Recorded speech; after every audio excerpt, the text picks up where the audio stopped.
It's weird.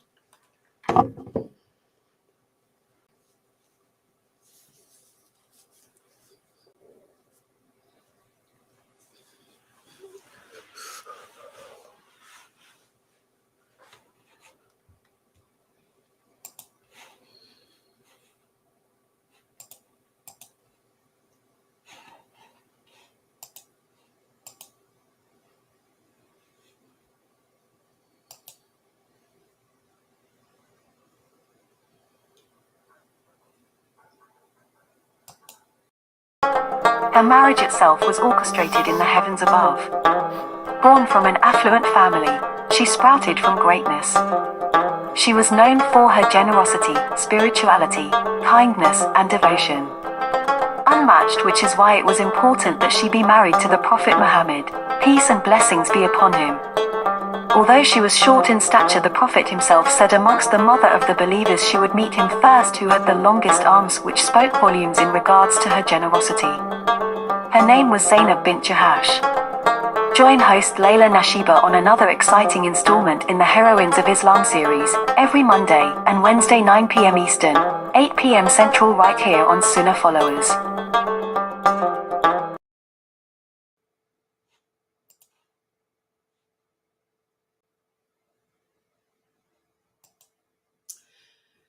Alhamdulillah, wa salat wa salam ala wa rasulullah.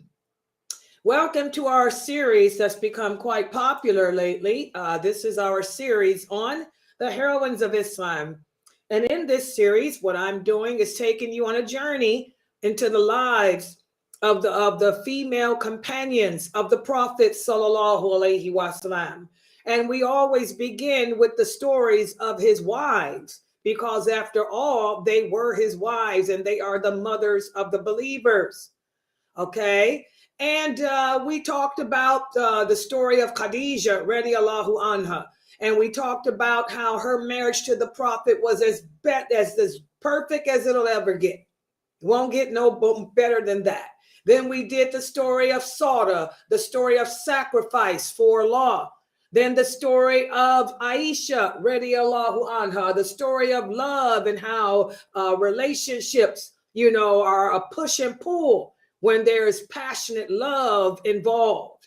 And then we talked about the story of Hafsa, a story of how when we enter into marriage, we enter into relationships of marriage, how we have to work on changing the condition of ourselves into that which is livable, okay? Controlling your anger. Just like with Aisha, radiallahu anha, it was a test for the Prophet, to try to get her to understand that when a woman marries a man, you are a representative of him. And there are some things that you're going to have to do without. There are some sacrifices that we women will have to make as representatives of the men who we marry, especially if we marry men of authority, men of affluence, men of power. And this is what the Prophet sallallahu alaihi wasallam had to teach his two wives, Aisha radiallahu anha and Hafsa radiallahu anha, that they had to give up their desire for worldly things. Not because they couldn't afford them, because these women did not come from poor backgrounds, none of them. But for the sake that you're married to me, he would tell them, you're married to me and I am a prophet of Allah. How can I teach the people and warn the people and advise the people to not indulge in the life of this world if you, my wives, want me to give you all these nice accommodations? So again, when you look at the story of Aisha radiallahu anha and Hafsa, you realize that these two marriages show how, as women, sometimes we have to make that sacrifice, because remember, men are the leaders over women. It's his job, to lead you. He's your guardian over you. So you may have to give up some things So as because of his reputation, his stature, and I hope you sisters understand that. Even a woman like myself, I'm a woman of empowerment, but I am a single woman of empowerment. So I can sit here on this internet and spend all my time doing what I do. But do you sisters think that if I were married, I could sit here all day and night like this? Get real. Oh no. Oh no. I wouldn't be able to do this because my husband would have rights over me. Okay? And my husband would want me to help him. So again, guys, I want all you women listening to me that from the stories of these female companions, from the stories of the wives of the prophet, we learn how to strengthen and better our marriage relationships. The same way they had to sacrifice and give, we have to do the same. Okay, then we did the story of Salama, radiallahu anha. Salama, she was a woman of peace. Why? Because the prophet prayed for her. The prophet sallallahu alaihi wasallam made dua asking Allah to rid her heart of jealousy, to rid her heart of female drama. And by him making that dua for her, Allah gave her that. And Salama became that source of peace for the Prophet sallallahu alaihi wasallam. Her home is where he could go to relax, to clear his head, and to also strategize with her because she was extremely, extremely, extremely intelligent, even more so than Aisha because she was older and she could strategize. And she was the one who became his counselor, his war counselor, because she was the cousin of Khalid bin Walid. And he and her were trained in the art of warfare. And so the prophet could seek solace with Salama. And also he could seek counsel and advice from her. She could soothe away his fears the way Khadijah radiallahu anha did. And we notice that all these wives that the prophet married after Khadijah had excerpts of her about them. The prophet sallallahu alaihi wasallam didn't need another wife when he was married to Khadijah because Khadijah was the second most perfect woman Allah ever created. She gave him everything that any man could need. There was no need for him to take on any other wives. But after her death, she could never be replaced. So he had to marry different women who had different components of her character, of her being within them. And all those other wives made up one Khadijah, radiallahu anha. May Allah, make us all good wives for our husbands. Ameen. Okay? So after doing the story of Salama, this is when we embark upon the next wife who he married right after Salama. And that woman was Zaynab, radiallahu anha. We talked about how Zaynab was the prophet's first cousin. And it is said that she's the most beautiful. She was the most beautiful of all his wives. They said that all his wives were beautiful, but the top three were Aisha, Salama, and Zaynab. Zaynab was the Prophet sallallahu alaihi wasallam's first cousin. Her mother was the sister of the Prophet Muhammad's father. Aisha radiallahu anha said she had a hatred and a jealousy for Zaynab because Zaynab was beautiful. She looked like the prophet. And as handsome as he was, she was his first cousin. So, she had to be pretty beautiful too. Okay. And Aisha claims out of all the wives, yes, Salama was beautiful too. And Aisha had a jealousy for her, but she had a fear of Salama because Salama was a lioness. She was a warrior, skilled with the sword like her cousin Khalid bin Walid. Salama was a powerful woman. She had a strong voice. She feared nobody. Aisha knew not to mess with her.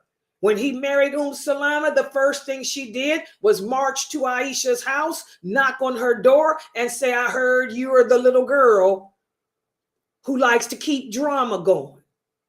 She said, well, I'm introducing you. I'm the wife who ain't going to tolerate no drama. She said, you and Hafsa don't pull me in none of your stuff. You see my house right there? That's my house. Don't pull me in it. And Aisha and Hafsa backed away. Oh, yes. Nobody bothered Salama, the lioness of Allah. Okay? But Zaynab, the Prophet sallallahu alaihi wasallam had his eye on Zaynab for a long time. He and Zaynab grew up together. The Prophet sallallahu alaihi wasallam had wanted to marry her. Always had wanted to marry her, but he just never, got around to it. And Zaynab always wanted to marry him.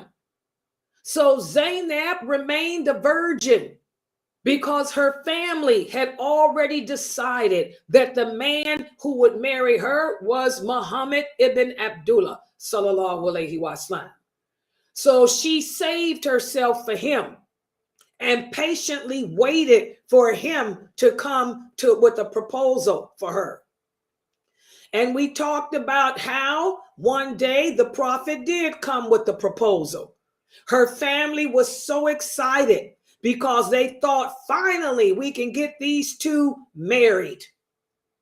But they were shocked when the Prophet sallallahu alaihi wasallam informed them that the proposal was not for him, but he was proposing that she marry his adopted son, Zayd. And that's when her family were shocked. They said, our daughter is a noble woman. She's wealthy, come from a wealthy family. We can't marry her to him. He's an ex-slave. He's poor. He's ugly. He has nothing. And at this time, Zayd was married to Ayman, who was the woman that raised the Prophet, Barakah. They said, we refuse. We're not giving her to him. We thought you came asking for her for yourself. And that's when the Prophet sallallahu alaihi wasallam explained to Zaynab's family. He said, I am trying to unite the Muslims. I am trying to teach that Islam is a way of life that teaches justice and equality. He said, all this tribal warfare, you got this tribe fighting this tribe, hating this tribe, holding petty grudges over things that happened centuries ago. He said, I want to teach you all that in Islam, it's not the money, it's not your status that matters to Allah. It's your belief in Allah and your good deeds. So I want to make that precedent with Zaynab, who I know believes in Allah, and also with Zayd, my adopted son who believes in Allah. I would love for them to marry. They would set the precedent. So that's what the Prophet had hoped to accomplish. At first, her family refused, but then Allah sent down verses of the Quran speaking about how we should be together, united, el-wala. The verses of el-wala and wal-bara. Okay? And so Zaynab, being a strong believer that she was, she said, if Allah wants me to marry him and you want me to marry him, then I'll marry him, even though she didn't want to. And by the way, Zayd didn't want to marry her either because Zayd knew that she was out of his league. She was a high maintenance woman.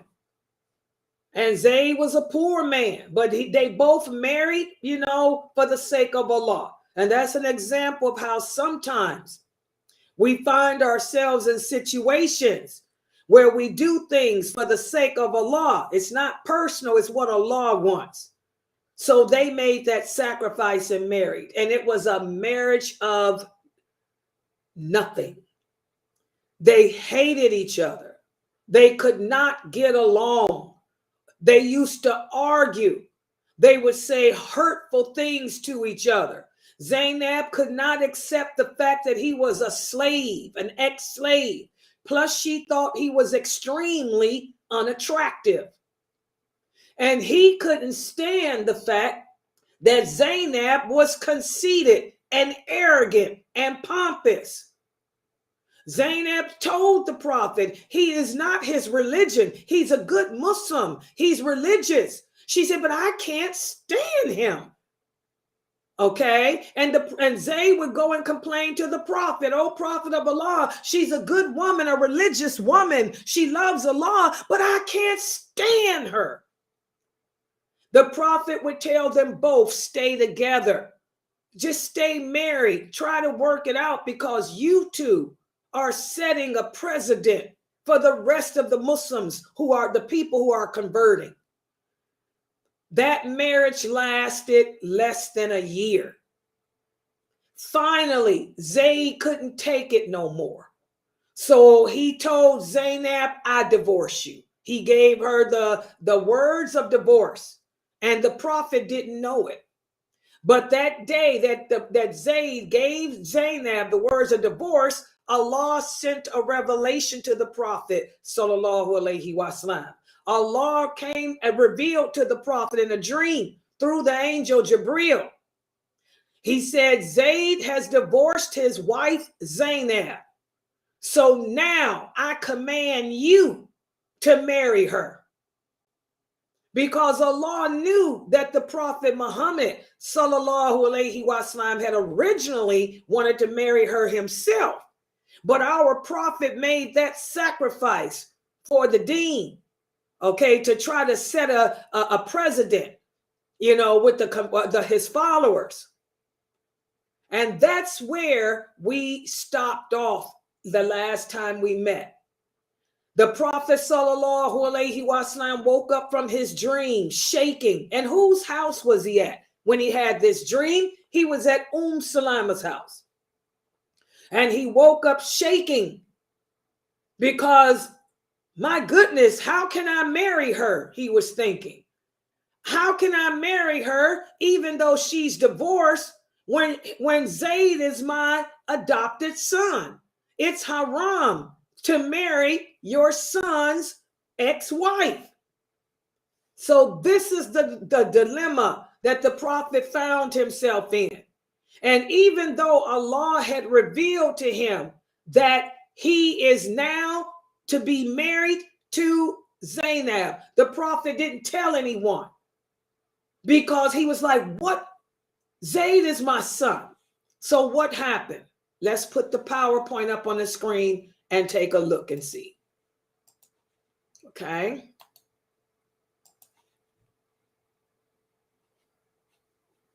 So here we are. You guys should be able to see my screen. Hold on. Here we are at part 2 of the story of Zaynab Bint Jahsh, radiallahu anha. Okay. So the Prophet sallallahu alaihi wasallam woke up from this revelation, and he refused to say anything about it to anyone, because he was like, what is this? How can I marry her when she's the ex-wife of my adopted son?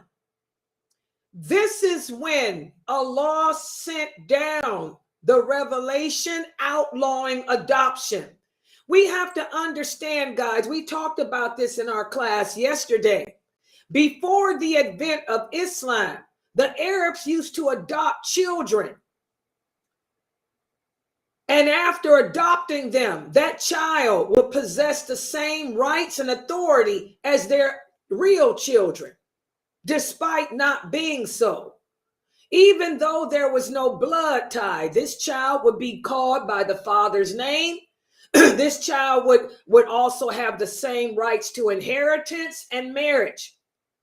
However, this is not correct in accordance to Islam. So Allah sent down the words of the Quran at this moment, making adoption haram. So despite the repeated warnings of the Prophet for Zayd to stay married to Zaynab, he had divorced her. And Allah's revelation that he received when he was asleep said to marry her immediately after her iddat period is over. And Allah commanded the Prophet to marry her, and this marriage was to be performed without witnesses, without a guardian or a dowry. Allah just put the command out, marry her after her waiting period.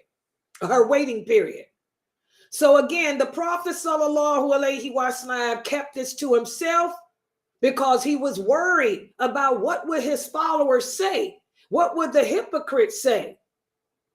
Allah knew what the dilemma was that the Prophet ﷺ was facing. And that's when Allah sent down this second revelation.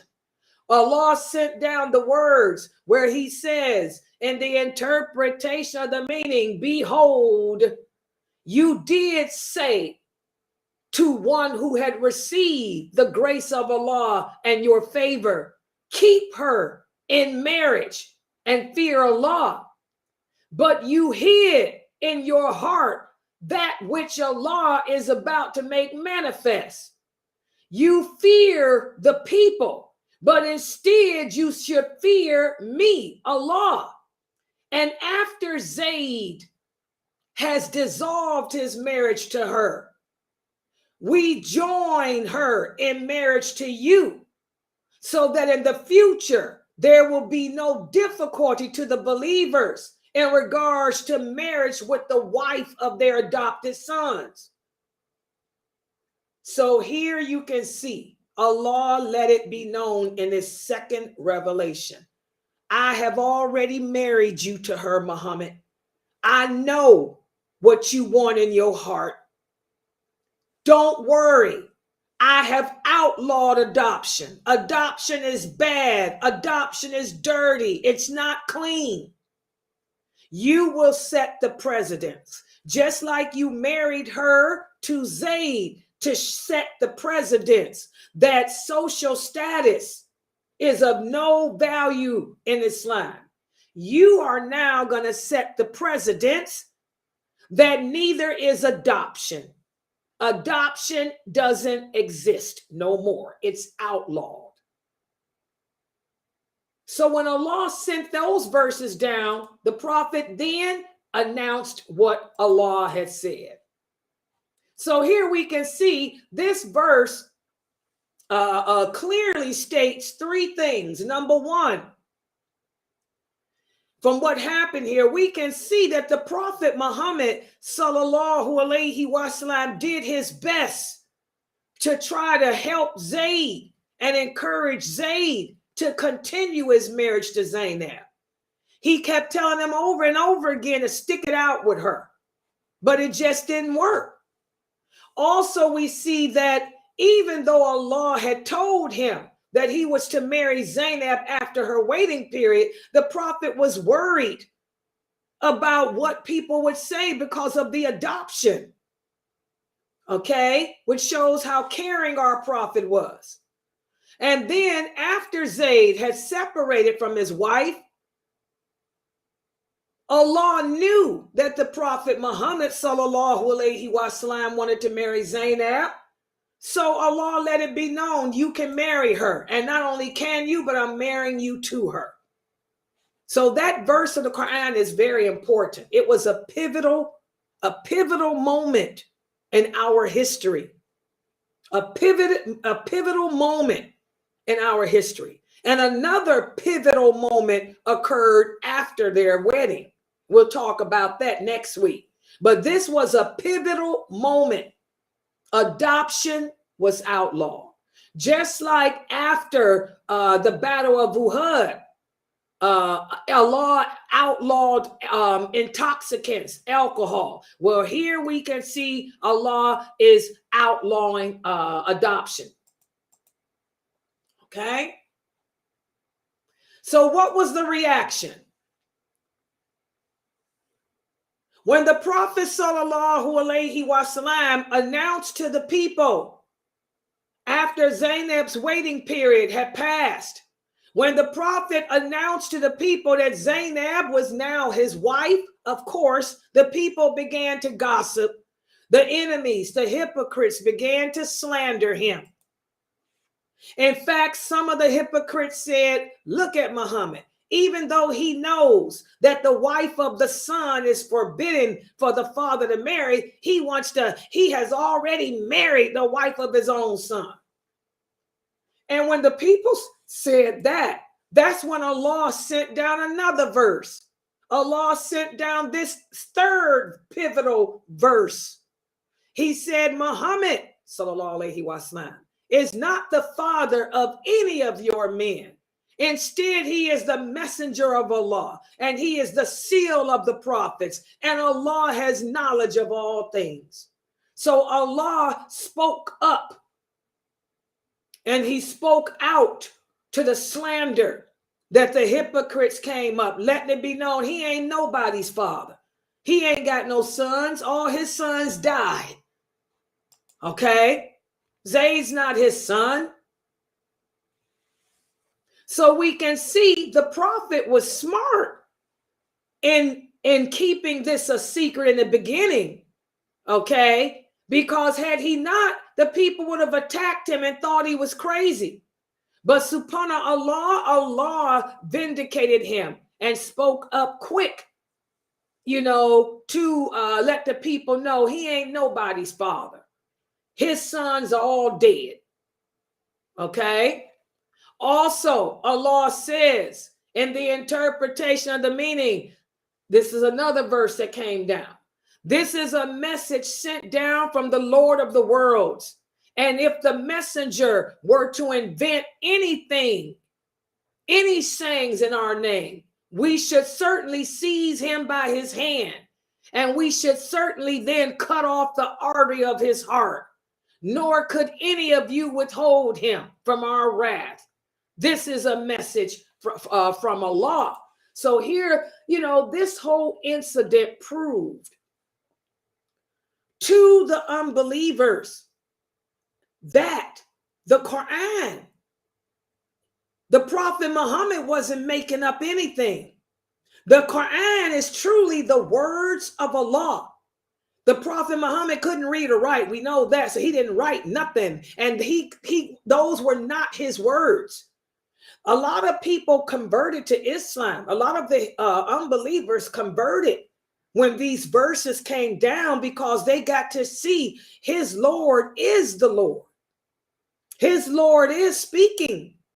Because if Muhammad was making this up himself, he wouldn't admonish himself. If he was making this up himself, he would have did what he wanted to do and kept it a secret. So a lot of people converted to Islam after these verses came down. That's what made his marriage to Zaynab something that brought a lot of jealousy and animosity from Aisha, radiallahu anha. Because remember, Aisha used to brag and boast about how the revelations came with her and when she was with the prophet and all this, and she was the only virgin. Well, now Zaynab was married to the prophet without a witness, a dowry, or anything else by Allah. What a great honor that is. And Allah mentions the name of Zayd in the Quran. Zayd is the only companion's name that is mentioned in the Quran. That's how the people knew. These are the words of Allah. Okay?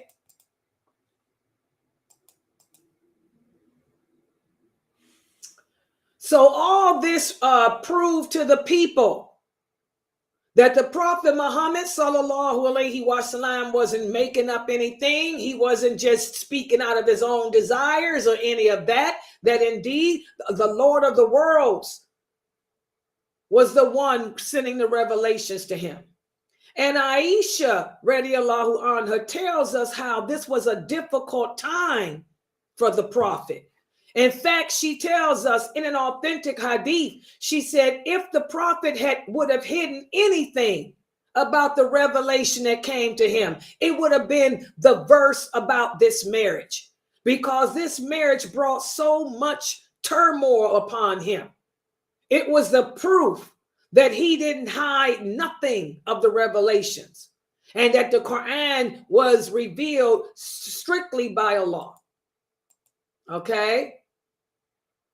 So this is what happened. Adoption became outlawed as a result of this. Very pivotal moment for us. Okay? And also it proved that the revelations came from Allah, not from the Prophet himself. Sallallahu alaihi wasallam. So what happened? Well, the hypocrites, even today, let me share this with you guys. We got the hypocrites and the innovators out there who hate the Prophet sallallahu alaihi wasallam's companions. They hate Aisha. They hate certain companions. They claim that the Prophet Muhammad sallallahu alaihi wasallam had one day seen Zaynab looking out of her window, and she didn't have a hijab on, and he fell in love with her and wanted to marry her. So this is how this happened. This is a lie. The reason why it's a lie is, number one, Zaynab was his first cousin. They grew up together. He seen how she looked. He knew how she looked. Also, the verses about hijab were not sent down until after this. And that's what we're going to talk about next week. The abrogation of adoption. This was the first pivotal incident that occurred with the marriage. The second pivotal incident is the verses of hijab. They were sent down after this. Okay, so this is why when y'all look at those Shiites and other people of deviance, you know, lie on the Prophet, lie on the companions, speak bad about the companions. They say that the Prophet sallallahu alaihi wasallam saw Zaynab without a hijab on and wanted her. Zaynab wasn't, the women weren't wearing hijabs back then. Okay, the laws of hijab didn't come until after he had married her. So that's how we disprove them. They need to learn the history of the Quran, learn when each of those surahs and verses were sent down. Hijab came later. The women didn't have to cover up their bodies and hair at that time. So the Prophet already knew how Zaynab looked. Plus, he grew up with her. He knew how beautiful she was. Everybody knew how beautiful she was. Just like everybody knew how beautiful Aisha was, how beautiful Salama was. The women didn't have to cover up back then at that point. Okay. Also, if the Prophet really wanted to marry her so badly, he would have married her as a virgin. Remember, she was a virgin until she married Zayd. And she did not marry Zayd until she was 35 years old. So he could have, and her family had been saving her for him all these years anyway. He could have married Zaynab whenever he wanted. He could have married her when he, you know, before he married Salama or the other ones. But he chose not to. Okay. So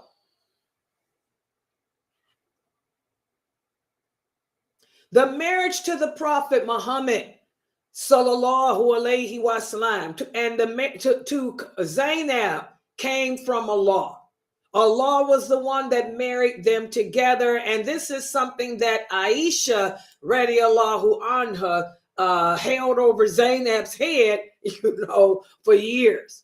So now we're going to talk about the wedding. Wait a minute, I'm hitting all these PowerPoints. Hold on, My computer. Hold on.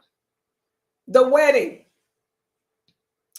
After receiving the revelation, the Prophet sallallahu alaihi wasallam sent news to Zaynab. Her waiting period had ended.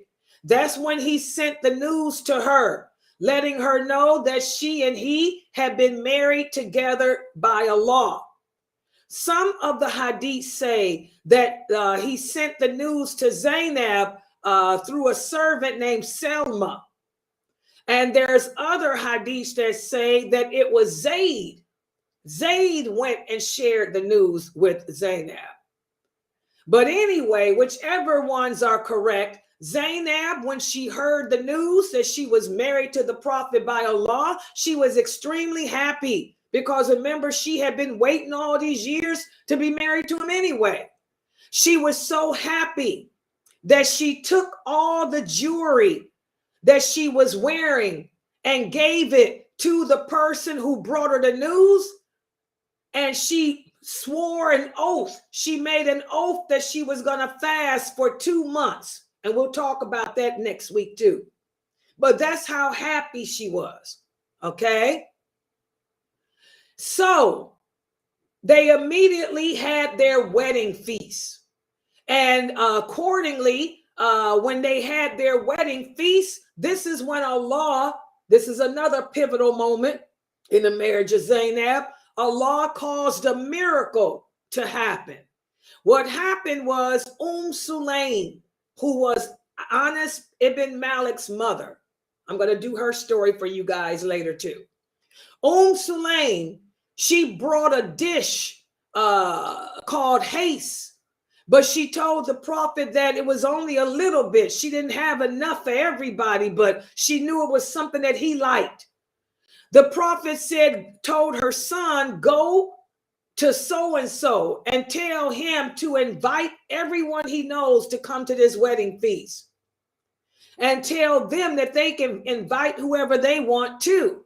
That's how excited the Prophet was to be marrying Zaynab. So Anas invited many of the people that the Prophet told him, and it ended up being 300 people that came to their wedding feast. And that little dish of haste that Sulaim made fed all of them. It was only enough for 3 or 4 people. But the miracle was that Allah allowed that little bit to feed all 300 people. Also, there's a hadith from Aisha radiallahu anha. Aisha radiallahu anha tells us all the Prophet's weddings, the wedding feasts were just milk. You know, they only had dates and milk. Zaynab's marriage was the only marriage in which they had meat. They had enough money for meat and other things too, because Zaynab was wealthy. She came from a very, very wealthy family. She was of Abdul Muttalib's family. Okay. And her family were so happy to finally marry her to who they were saving her for. So her family chipped in. They had lamb and sheep, and it was the biggest wedding that any of the wives ever had, because her family had all that money and paid for it. So that's where we're going to stop for today. I want y'all to remember her marriage was done by Allah. No witnesses, no guardian, no dowry needed. She was married by Allah to him because Allah knew that she was best for him. And we're going to talk about why.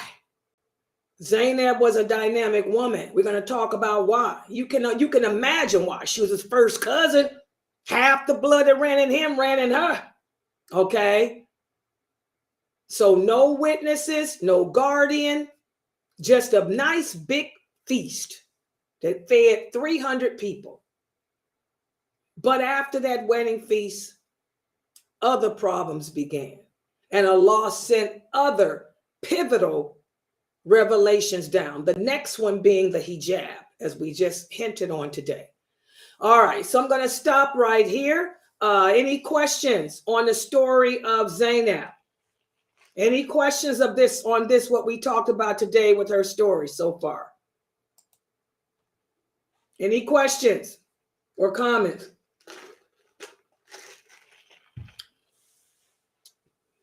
Okay, if there's no questions or comments, let's go into our hadith for tonight. Y'all see I got the PowerPoint up there ready tonight. Our go ahead. Sorry. You mentioned that Zayd was the only companion mentioned in the Quran? By name. By name. Okay. Yeah. His name that's all I wanted to ask. Yeah. Was there any other companion mentioned by name? Not like that. Allah speaks about Abu Bakr and them, but never use their name. Yeah. Oh, okay. And it's right in that surah. When you read that verse, it's Zayd, Zayd, his name is mentioned. Yeah. That was very pivotal. Yeah. Yes. Sister Layla, I had a question. Yes. When Allah sent the Prophet ﷺ the revelation, did it come out his mouth? That's the reason why. That's why they was so shocked, because he said it out his mouth. No. We talked about that in another class. When the Prophet Muhammad received revelations, he received them in dreams. That's one way. The revelations came to the Prophet in dreams, or Jibril would take on the appearance of a human being and give it to him. But nobody was sitting there with him like that. No, he wasn't talking to nobody. He was talking to Allah. No, I understand that, because I remember you went over in the class. But my question was basically when he was saying it, because when he repeated it to the people. No, he didn't. He was at home in Salama's. He wasn't in front of people. He was at Salama's house when he received, sleeping. The Prophet was in his bed sleep when that revelation came, and he jumped up. He didn't tell the people. He didn't tell nobody. Remember, he hid it. He was afraid because he couldn't think, what, oh Allah, you want me to marry her? You marry me to her, but he's my son. So he didn't tell anybody about it. And then that's when Allah sent the other surah down after a little bit of time and said, look, I know that you afraid to give the revelation because you're afraid of what people are going to say. You better fear me and get out there. You're married. And that's when the Prophet went out and told the people, I'm married, after her waiting period was over. Her waiting period is 3 months or 3 menstrual cycles. After her 3 menstrual cycles, that's when the Prophet announced to the people after Fajr, me and Zaynab have been married by Allah. And he sent some hadith say he's told Zayd, go and inform Zaynab that Allah has married us. And other hadith say that he told Selma, who was a servant, go and tell Zaynab that me and her are married. So he didn't tell anybody at first. He kept it to himself. And I'm going to assume that he kept it to himself during that whole waiting period of hers, because he didn't announce it until after her waiting period was over. You understand now? Yeah, but I was talking about when Allah said that he feared him as well. So I was saying that the part, if like say for instance, I forgot because I screen snapped it and I didn't. It's the one when Allah said that he would get a punishment for that, and then that's when the people started converting to Islam because he knew it wasn't his own words. It came from Allah, but I didn't. I screenshot when you said it. What are you talking about? You done totally threw me off. What punishment? No, the verse where Allah was telling the Prophet, don't be concerned about what people have to say. The same thing I tell y'all. Don't care. It's about what I say. I have outlawed adoption. Adoption is not good and clean. It's illegal. So go and announce to the people that you're married. I married you to her. You're married. Don't care about their reaction. I got you, he was saying. And right when the Prophet announced it, the people started slandering. And that's when Allah sent another revelation and said, tell the people that ain't nobody your son. And that's when that one came down. Allah vindicated him. But I don't know so you got me messed up now. I don't know what you're talking about punishment.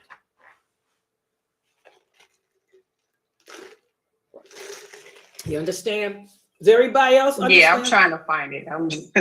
Let me get my words right. Hold on. I'm trying to find it. Trying to go back and look at my phone. Okay, look at the PowerPoint.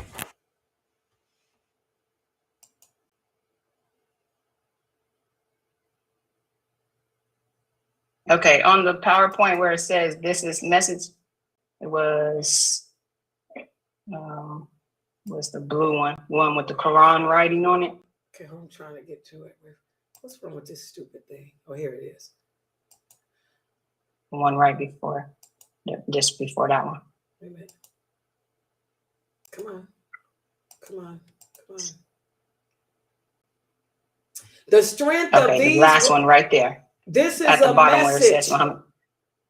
This is a message sent down from the Lord of the worlds. And if the messenger were to invent any sayings in our name, we would certainly seize him by his right hand, and we should certainly cut out his artery, nor could any of you withhold him. Oh, in other words, this was Allah responding, telling him, don't fear the people. If the people accuse you, because that's what the prophet was afraid of. He was afraid of the people accusing him of wanting Zaynab for himself, of hiding words of the Quran from them, to twist it around like the people do today, to twist it around for themselves. And that's when the prophet, Allah sent this down, said, don't worry about them. Go and tell them that you don't have that power to invent any sayings against me. That if you should, I would take you out. In other words, this was again Allah vindicating the prophet, letting the people know that he doesn't, the prophet don't make the laws, because the people were upset. Why would he abolish? Why did Muhammad abolish adoption? We've been adopting kids for centuries. He gonna outlaw adoption just so he can marry Zaynab. You see what I'm saying? So that's when Allah said, you let them know you ain't got the power to abolish anything. I make the laws. I'm Allah. I make the rules. You don't make the rules. And I wouldn't allow anyone to do that. So this was what Allah told him to say, to the people. Yeah. Okay. Because that's what I was thinking. They accused him of change. Oh, Muhammad is changing the book. Oh, Muhammad making his own religion. He just want to have sex. He wants Zaynab, blah, blah. You know how people do. So Allah said, don't fear them. Fear me. Go and tell them that you don't have that power. I'm the only one that had the power to make things lawful and unlawful. That's when all them verses came down too, by the way. Only Allah has the authority to make anything haram and anything lawful. The prophet doesn't even have that authority. So that's what Allah was saying. And if you were to try to change something, I would punish you. But the prophet Muhammad wasn't that type of person who would do that. Y'all understand? Yeah, so that's Allah vindicating our prophet and speaking out for him, because he was afraid that the people would think that he changed the religion for himself. Because that's how the Arabs were. No, Sister Jamila, the hijab didn't come down to afterwards. We'll talk about the hijab next week. Wednesday. The verses of the hijab did not come down yet. At this point, women did not have to wear hijab. That's later. What came down now is no adoption. That's what y'all remember. Adoption was outlawed. Okay, that's the history of how adoption was outlawed. Zayd is not your son. He was adopted. Okay. Any other questions? All right, let's go to the next hadith. The hadith class. And I got that too in here. Let me go back to it. I put that on here. Hold on, let me get to that. All right, hold on. Okay, our hadith for tonight. This is from the book Beware One hadith. This hadith warns against pointing a gun or any weapon at another Muslim. The Prophet ﷺ said, none of you should point a weapon at his brother or sister in Islam, because you don't know whether perhaps the shaitan may draw it out while it's in your hand. And as a result, you will end up hurting someone, and you will end up falling into a pit in hell. Because, you know, this, again, what are the three things that are sacred? Honor, life, and property. Look how many children nowadays play with guns or play with knives, and somebody gets killed. The gun goes off. The knife ends up hitting you in your throat. So the Prophet ﷺ has forbidden us from pointing a weapon at another person, because you can accidentally kill that person. And again, what is that? That's capital punishment. That's your life. That's qisas.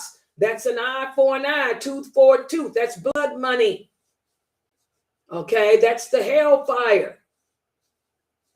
So this is a hadith we need to teach our children. And this is Bukhari and Muslim. So we learn here the Islamic law is all about keeping us safe, protecting us. And as Muslims, we should prioritize our other Muslims and their safety. And we don't play and joke around with dangerous things. In fact, we should stay away from anything that can lead to harm. And we must always think about the consequences of our actions before we do them. And remember, Shaitan will always seize every opportunity to try to take us to the hellfire. So don't open the door to that. Don't play with knives. Don't play with guns. Don't play with stuff like that and point it at other people. And you end up taking somebody's life or severing a limb, and you have to pay the blood money or do the qisas for it. Like I told y'all, life, honor, property. Those are the three things that we ain't got to give you no forgiveness for. Ain't no forgiveness for taking my son's hand. I want your hand now. And the blood money. Okay. All right. Any questions about that hadith? Any questions? All right. Subhanakallahumma wa bihamdika ashhadu an la ilaha illa anta astaghfiruka wa atubu ilayk. Y'all got any questions about any of these things? A Zaynab story or this? Any other questions, period? Yeah, I could try to combine them together. The sister here is saying, yeah, I could try to combine both the classes together. So that way I don't have to sit up here all night, because I'm getting ready to cook. I'm going to be cooking some chicken and rice, Arabic style. I got my gourmet kitchen in there. Got my tools out. Tiba, I'm cooking, Tiba. I'm making chicken and rice. You can come over, Tiba. I know it's late. You're welcome. We can have a girls' night out watching Big Love on TV or Vampire Diaries. You know, Aquaman. Captain America. All right, any questions, guys? Tomorrow is Tuesday, and they're supposed to deliver my furniture tomorrow. Tuesday, what is Tuesday? Termites, right? Or, yeah, we have termites, and we have my 6 o'clock class. So make sure everybody's here, and please support this Dawah effort, guys. You know, please send in your donations to pay these website expenses. Y'all see those little short videos I've been putting out? Let me look on there. I ain't making no more for a while because I didn't get no hits on these. I don't see no hits on them, so I don't know. I'm not making, that took me all night to do that. That's a lot of work. I ain't making no more videos for a minute. Those are really nice. I watched a couple of them today. Let me see if they got any hits, because I tell you, that's too much work to not get no hits.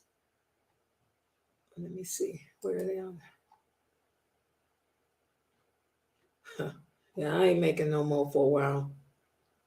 The ones I put out yesterday, the only one that's got a lot of hits is the Bible. Girl, look at that one. The Bible and other books were destroyed. That's got 2.5K views.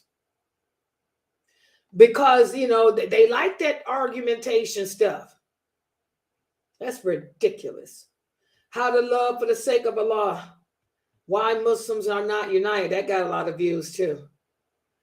How to wipe over the socks. 2.4K. That's a lot. You need to make a short on the one about giving salam. A lot of people need to hear that one.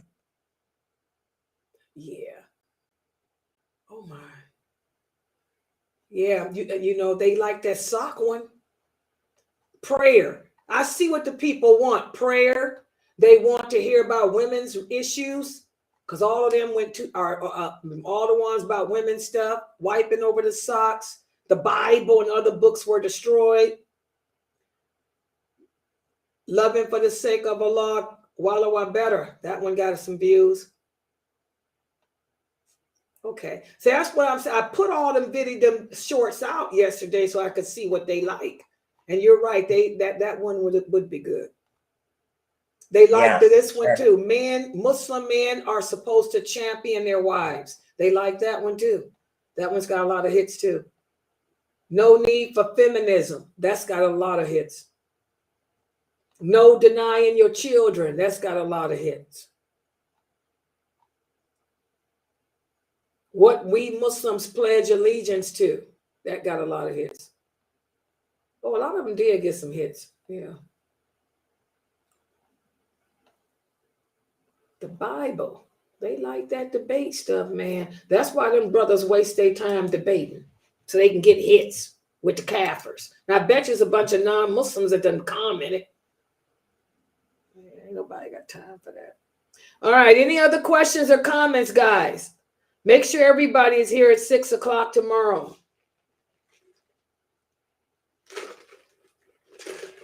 All right, I'm going to close out here for tonight because I'm going to go in here and try to cook this Arabic dish I'm gonna make with chicken, rice, peppers, onions, carrots, peas, cumin, coriander, cinnamon sticks. I'm making myself hungry because I ain't ate nothing today. All right, guys, join us in the Zoom room. I'm gonna be taking my computer into the living room so I can Zoom and cook. The cooking show, Sabrine. We're going to do the cooking show. All right, guys. Subhanakallahumma wa bihamdika ashhadu an la ilaha illa anta astaghfiruka wa atubu ilaik.